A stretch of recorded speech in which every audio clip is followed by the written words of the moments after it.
Dalam Bapa dan Putra dan Roh Kudus. Amin. Allah Tritunggal Maha Kudus, terima kasih Engkau memberikan kepada kami sekali lagi ibu yang mengandung Yesus, yang memelihara Yesus, yang membesarkan Yesus dan mengajarkan Yesus. Sebagaimana ibu kami semua yang mengajarkan kebaikan, keutamaan, kebajikan kepada anak-anak kami. Bantu kami untuk mendengarkan sabda-sabdamu dan melaksanakannya. Terpujilah namamu kini dan sepanjang segala masa. Amin. Para saudara, hari ini kita mendengar satu ungkapan yang sangat indah dan bagus sekali. Ada ibu yang berteriak, berbahagialah ibu yang mengandung dan melahirkan engkau Yesus. Suatu ungkapan pujian bahwa Yesus yang hebat, yang luar biasa, yang mengagumkan itu lahir dari seorang ibu. Dan berbahagialah wanita itu. Wanita itu memuji Maria, ibu Yesus, yang telah mengandung, melahirkan, membesarkan, mendidik, membina Yesus. Keutamaan Yesus sejujurnya juga berasal dari ibunya. Karena itulah maka kita perlu dan selalu menghormati ibu kita, apapun juga. Sejelek apapun ibu kita, sejahat apapun ibu kita, dialah yang telah memberikan keutamaan kebajikan itu dalam hidup kita sejak dalam kandungan, memeliharanya dengan sepenuh hati. Dan yang kedua, Yesus tidak hanya menerima pengakuan wanita yang berteriak itu akan ibunya, tapi menunjukkan lebih daripada itu. Ibu Yesus, Maria, adalah mendengarkan sabda Allah dan melaksanakannya. Itulah orang yang berbahagia. Yesus tidak menolak peranan Maria, bahkan mengangkatnya bahwa Maria adalah contoh orang yang mendengarkan sabda Allah, melaksanakannya, dan itulah orang yang berbahagia.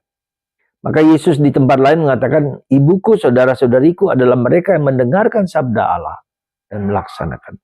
Yang memiliki hubungan dekat dengan Yesus, itu adalah orang yang mendengarkan sabda Allah dan melaksanakannya.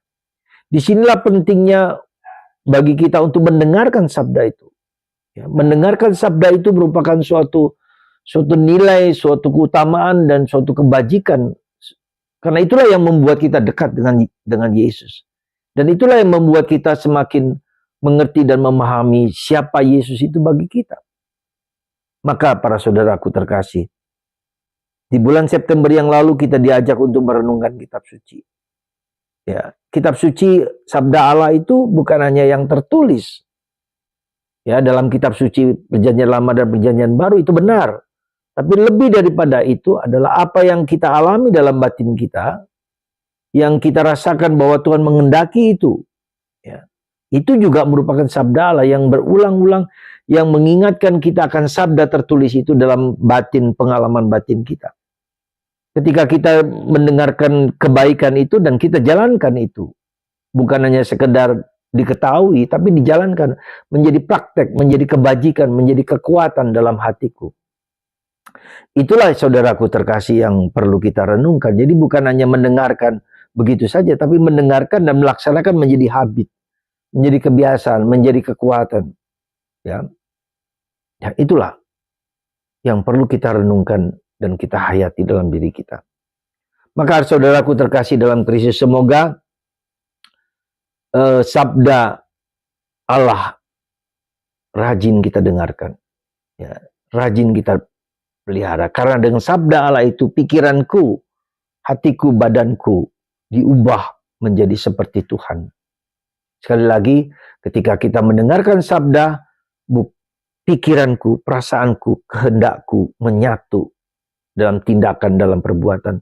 Sehingga pikiranku, hatiku, dan tindakan itu menyatu dan terpatri di dalam diri kita, tertanam dalam diri kita, sehingga kita melaksanakannya seperti yang kita kehendaki. Semoga kita semua diingatkan, sekali lagi diingatkan untuk menjalankan sabda Allah, perintah Allah ini dengan sungguh-sungguh dalam kehidupan kita sehari-hari. Terpujilah nama Yesus, terpujilah Maria yang menjadi contoh seorang yang menghayati, ya, sabda Allah dan melaksanakannya dalam hidupnya. Maria menyimpan sabda Allah dalam hatinya, dan merenungkannya dan melaksanakannya. Itulah tugas kita semua, tugas Anda dan saya. Sepanjang waktu, sepanjang saat, sepanjang zaman. Berkat Tuhan atas Anda semua dan kita semua. Bapa, Putra, dan Roh Kudus. Amin.